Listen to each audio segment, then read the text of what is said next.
નમસ્કાર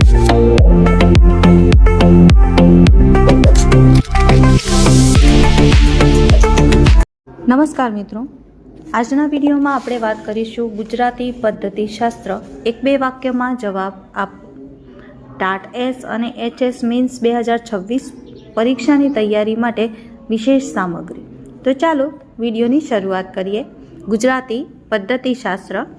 પ્રશ્ન નંબર 1, ગુજરાતી પદ્ધતિશાસ્ત્ર શું છે?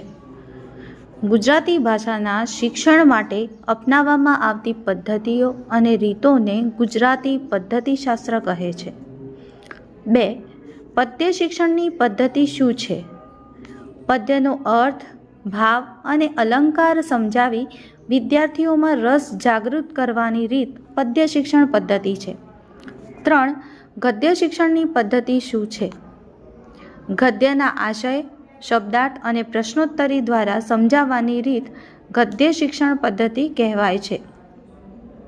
4, વ્યાકરણ શિક્ષણનું મહત્વ શું છે?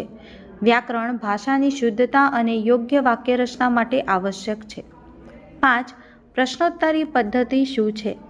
શિક્ષક પ્રશ્નો પૂછીને વિદ્યાર્થીઓ પાસેથી જવાબ લેવાથી જ્ઞાન વિકસાવે તે પદ્ધતિ પ્રશ્નોત્તરી પદ્ધતિ કહેવાય છે.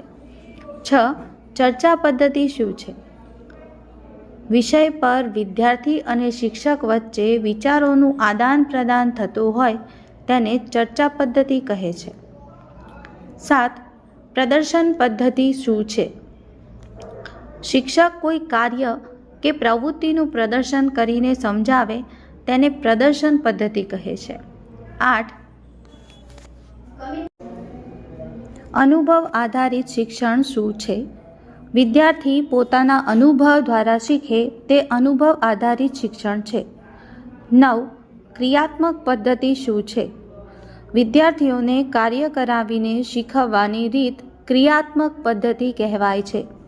10, વાંચન કૌશલ્ય શું છે? લખેલા લખાણને યોગ્ય રીતે વાંચવાની અને સમજવાની ક્ષમતા વાંચન કૌશલ્ય છે. 11, લેખન કૌશલ્ય શું છે?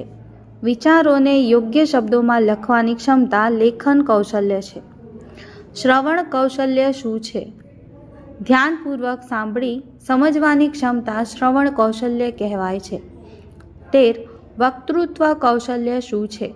વિચારોને સ્પષ્ટ અને અસરકારક રીતે વ્યક્ત કરવાની કળા વક્તૃત્વ કૌશલ્ય છે. 14, બ્લેકબોર્ડનો ઉપયોગ કેમ કરવો? મુખ્ય મુદ્દા સ્પષ્ટ કરવા અને દ્રષ્ટાંત આપવા બ્લેકબોર્ડ ઉપયોગી છે. 15, શૈક્ષણિક સાધનો શું છે? શિક્ષણને સરળ અને રસપ્રદ બનાવવા માટે ઉપયોગમાં લેવાતા ઉપકરણો શૈક્ષણિક સાધનો છે. 16, પ્રેરણા શું છે? વિદ્યાર્થીને શીખવા પ્રોત્સાહિત કરતી આંતરિક અથવા બાહ્ય શક્તિ પ્રેરણા છે. 17, મૂલ્યાંકન શું છે? વિદ્યાર્થીના જ્ઞાન અને પ્રગતિનું માપન કરવાનું કાર્ય મૂલ્યાંકન છે. 18, નિદાનાત્મક પરીક્ષા શું છે? વિદ્યાર્થીઓની ખામીઓ શોધવા માટે લેવાતી પરીક્ષા નિદાનાત્મક પરીક્ષા કહેવાય છે. 19, પુનરાવર્તનનું મહત્વ શું છે? પાઠના પુનરાવર્તનથી જ્ઞાન મજબૂત અને સ્થાયી બને છે. 20, શિક્ષકની ભૂમિકા શું છે? શિક્ષક માર્ગદર્શક, પ્રેરક અને સુગમક તરીકે કાર્ય કરે છે. Thank you.